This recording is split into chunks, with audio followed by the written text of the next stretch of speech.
I really wish you guys could have been here during the break because the four of these guys never stop talking about their teams and how tough it is and trades and drafts and oh my goodness. We're talking about fantasy sports. We're taking you inside and giving you a tutorial as I get one myself. And we talked a lot about football because obviously it's probably the most popular right now, but you can pretty much do this in any sport. You were saying baseball is tough because you have to look at it every day.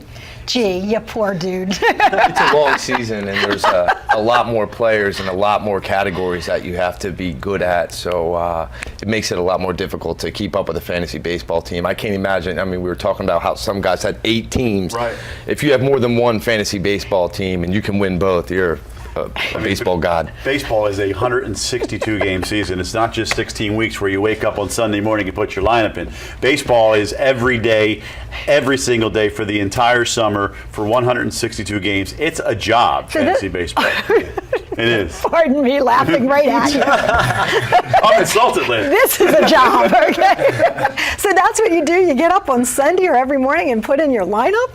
Yeah, in football, you wait till Sunday. In baseball, as I said, you have to do it almost every day. But even during the football season, it is kind of a job. I mean, you heard the guy who said he was calling from his job. I do it all the time. Okay. I'll catch myself doing it at work or in my free time or if I'm out to dinner. If I have my BlackBerry with me, I'll check it really quick. That's what everybody's doing all the time. You know, I wonder what they're doing all the time. I'm thinking, who can they be talking to? But they're probably checking their teams. Now, DJ, I know that you actually are involved in some of the more obscure sports like boxing. That's a personal passion of yours? Is that why you choose that? I'm an ex-amateur boxer, actually, so it's where like my heart is. And I'm in a league as a fantasy boxing promoter, and I basically, it gets very serious. It's intense negotiating your matches.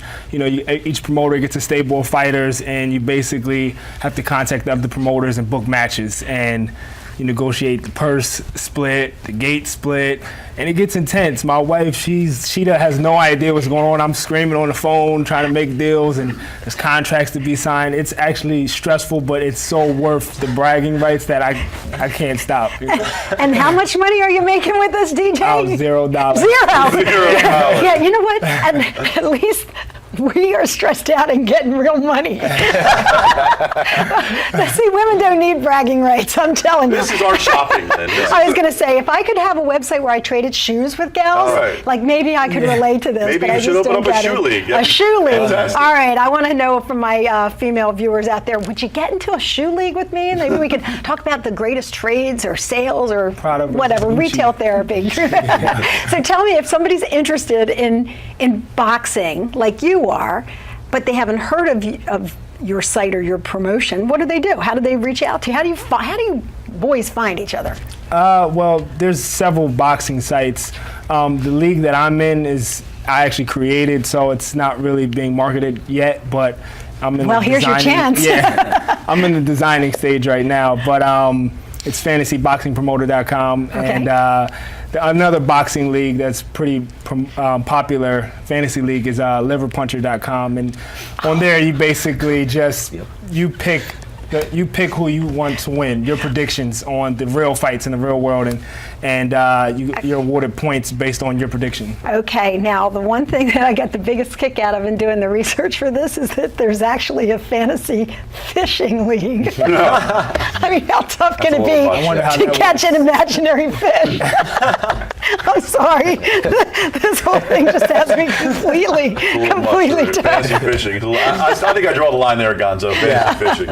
Okay, so have we just seen, as I said, Gonzo, at the very top, the tip of the iceberg? Oh, absolutely. Okay. There's no doubt about it. I mean, every year it gets bigger and bigger. And we were talking a little bit about the casual fan. This is a way for the casual fan to be interested and to transition from casual to hardcore. And I think that's what happens. Okay. You start off with one team, you get hooked. All right, well, I can't say I'm hooked yet, but if I was, I'd go for fantasy fishing. Guys, thank you so much. Gonzo, read him every day in the Philadelphia Inquirer. Brian, good to have you back with us. Tommy and DJ, good luck. And you guys write me, tell me what you think about all of this. Lynn at LynnDoyle.net. I'll see you there.